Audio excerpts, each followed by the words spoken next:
Hello बच्चों, इस video में हम पढ़ने वाले हैं क्लास 8 के अभ्यास 8B के प्रश्नों को। तो पाठ 8। हेलो बच्चों, इस वीडियो में हम पढ़ने वाले हैं क्लास 8 के पाठ 8 वर्ग समीकरण के अभ्यास 8B के प्रश्नों को।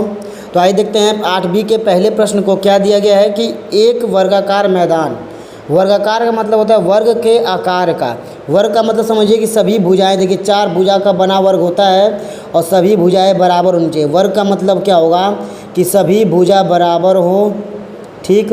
ये 4 भुजाएं बराबर और सबका कोण कितना हो, 90 अंश का हो। इसे हम क्या कहते हैं, ये होती है वर्ग की परिभाषा, ठीक। सभी भुजा बराबर हो, चारों भुजा बराबर हो और प्रत्येक 2 भुजा का बीच का कोण 90 अंश हो, उसे हम वर्ग कहेंगे। तो यहाँ का वर्गाकार मैदान, मान लीजिए इस प्रकार का मैदान है, ठीक, का क्षेत्रफल 441 वर्ग मीटर है। तो वर्गाकार मैदान है तो देखो सभी भुजा बराबर है, तो ये x होगा तो ये भी x और ये भी x और ये भी x, सभी भुजाएं क्या हो गई, बराबर। और क्षेत्रफल कैसे निकलता है, तो यहाँ लिख देंगे वर्ग का क्षेत्रफल,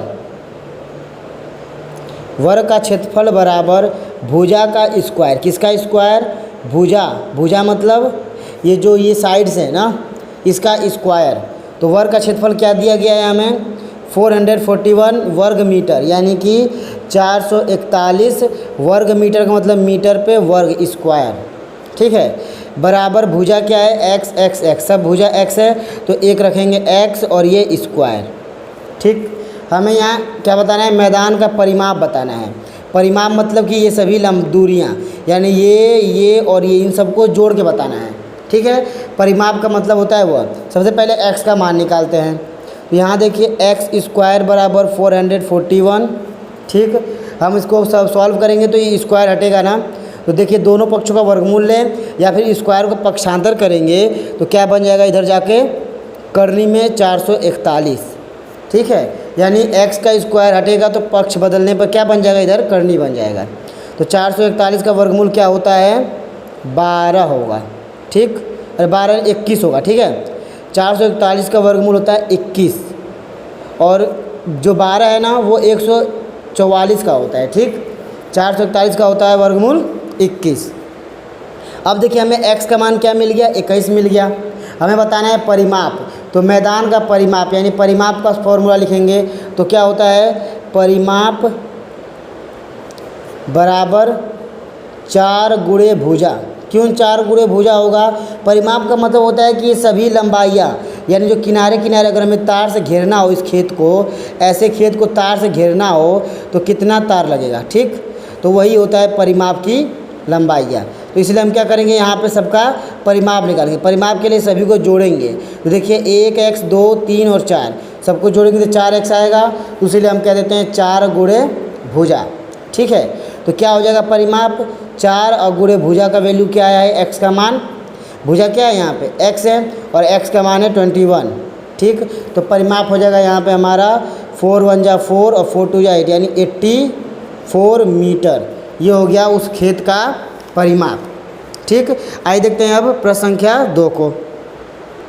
यहाँ देखिए दूसरे प्रश्न में दिया गया है कि एक आयताकार बाग की लंबाई, यानी जो बाग है वो किस आकार का है, आयत के आकार का है। तो आयत बना लेते हैं। तो आयत में होती है लंबाई अलग और चौड़ाई अलग, ठीक है। यहाँ पे लंबाइयाँ चौड़ाइयाँ अलग अलग होती हैं, ठीक है। क्या दिया है, लंबाई और चौड़ाई में अनुपात। तो ये लंबाई और चौड़ाई में अनुपात दे दिया है। तो याद रखिए कभी भी कहीं भी अनुपात मिले तो जिसका अनुपात मिलता है, ठीक, तो अनुपात में किसी भी नंबर से यानी किसी भी चर पद से गुणा कर दो। जैसे क्या हो गया, a b c d किसी से भी गुणा कर दो, आपका आंसर मिल जाएगा। जैसे लंबाई पहले बोला तो 3 लंबाई के लिए और चौड़ाई बाद में बोल रहा है तो 2 चौड़ाई के लिए, पहले लंबाई के लिए 3 और चौड़ाई के लिए 2। तो यहाँ आप देखिए लंबाई क्या हो गई, यहाँ पे ये हो गई लंबाई है ना, ये इसे मान लेते हैं लंबाई कितनी, 3। तो केवल 3 नहीं लिखेंगे क्योंकि 3 अनुपात दिया है। तो कभी भी अनुपात देगा तो किसी भी चर पद का गुणा, यानी 3x। तो ये क्या हो गया, लंबाई 3x और चौड़ाई 2 दिया है ना। अनुपात क्या है, अनुपात है 2, मगर x लगा देंगे तो चौड़ाई मिल जाएगा 2x। इसका मतलब हमारा 3x लंबाई और 2x चौड़ाई हो गया, ठीक। अब देखिए यदि बाग का पहले लिख लेते हैं यहाँ पे कि बाग की लंबाई, बाघ की लंबाई बराबर 3x और बाघ की चौड़ाई बराबर 2x। ठीक, अब कहा है यदि बाघ का क्षेत्रफल, तो लिख देंगे बाघ का क्षेत्रफल बराबर, फॉर्मूला क्या होता है, लंबाई गुणित चौड़ाई होता है ना। बाघ का यानी कि बाघ जो आयत के आकार का है तो आयत का क्षेत्रफल होता है लंबाई गुणित चौड़ाई। तो यहाँ पे हो जाएगा बाघ का क्षेत्रफल क्या दिया है 600 मीटर स्क्वायर, तो हो गया 600 मीटर स्क्वायर। और यहाँ क्या है लंबाई गुणित चौड़ाई, लंबाई कितना है 3x, ठीक, चौड़ाई कितना है 2x, ठीक है, 3x लंबाई 2x चौड़ाई। अब देखिए यहाँ से x का वैल्यू हम निकालेंगे, कैसे निकालेंगे, गुणा करते हैं। तो 600 मीटर स्क्वायर बराबर 3 का 2 में गुणा, 3 दूना 6, ठीक, और x का x में गुणा तो x स्क्वायर यानी 6x स्क्वायर। पक्ष को बदल लेते हैं, इधर का इधर, इधर का इधर कर लेते हैं। तो इस देखिए 6x स्क्वायर बराबर 600 ऐसे कर लेते हैं। ठीक, अब देखिए हमें 6 को पक्षांतर करना है।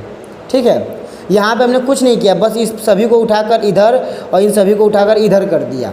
ठीक, तो हमें अब क्या करना है, 6 को पक्षांतर करेंगे क्योंकि 6 जो है एक्स स्क्वायर के साथ गुणा कर रहा है। जब एक्स स्क्वायर के साथ 6 गुणा करेगा तो हम क्या करेंगे, इस 6 को इधर ले जाएंगे तो भाग देगा। एक्स स्क्वायर बराबर 600 बटे में 6 क्या देगा, भाग देगा। तो 6 से कटेगा 600 कितने बार में, 100 बार में। तो हो गया एक्स स्क्वायर बराबर 100। ठीक है, एक्स स्क्वायर बराबर 100। हमें एक्स की वैल्यू चाहिए, एक्स स्क्वायर की नहीं, तो इसलिए एक्स बराबर हो जाएगा करनी में 100। कैसे करनी में 100, जब स्क्वायर को पक्षांतर करते हैं तो वर्गमूल बन जाता है। कैसे बनता है वर्गमूल, यहाँ देखिए, जैसे लिख देंगे हम दोनों पक्षों का वर्गमूल लेने पर। ठीक, अगर हम इस प्रकार करें पूरे विस्तार से तो ऐसे लिखेंगे दोनों पक्षों का वर्गमूल लेने पर, फिर हो जाएगा करनी में एक्स स्क्वायर और इधर हो जाएगा करनी में 100। ठीक है, अब इधर क्या हो जाएगा, एक्स स्क्वायर से स्क्वायर हट जाएगा क्योंकि एक्स स्क्वायर का वर्गमूल क्या होगा एक्स, और इधर 100 का वर्गमूल 10, तो x बराबर 10। उसी तरह यहाँ डायरेक्ट कर सकते हैं, x बराबर सीधा स्क्वायर ही हटा दो, x बराबर 100, तो x बराबर क्या हो जाएगा, करनी में 100 था ना, यह वर्गमूल निकालेंगे तो 10। क्यों इसका वर्गमूल 10 आया, क्योंकि 10 ऐसी संख्या है जिसका 10 में 10 का गुणा करेंगे, यानी 10 इसी का गुणा इसी में करेंगे तो क्या आएगा 100, वही होता है वर्गमूल। तो x का मान आ गया 10। पूछा क्या है प्रश्न में हमसे पूछा गया है कि लंबाई एवं चौड़ाई ज्ञात कीजिए। तो लंबाई कितनी थी, तो देखिए लंबाई जो थी, बाघ की लंबाई क्या थी, लंबाई थी 3x और बाघ की चौड़ाई थी हमारी 2x। ठीक, लंबाई 3x थी, चौड़ाई 2x, तो 3x ठीक है, x का मान 10 है, तो 3 गुणे 10 यानी कितना आ गया, लंबाई आ गया हमारा 30 मीटर। ठीक है, अब देखिए चौड़ाई है 2x। ठीक, तो ये 2x हो जाएगा, तो 2 गुणे x का मान 10 बराबर कितना हो जाएगा 20 मीटर। तो लंबाई 30 मीटर और चौड़ाई 20 मीटर। तो यहाँ क्या लिख देंगे कि यहाँ हो जाएगा हमारा लंबाई जो है ये हो गया 30 मीटर और चौड़ाई हो गया 20 मीटर। तो बाघ की लंबाई और चौड़ाई हमने ज्ञात कर लिया। अगर वीडियो पसंद है तो लाइक करें और इसी प्रकार की वीडियो देखने के लिए चैनल को सब्सक्राइब कर लें। अब मिलते हैं अगले वीडियो में। जय हिंद।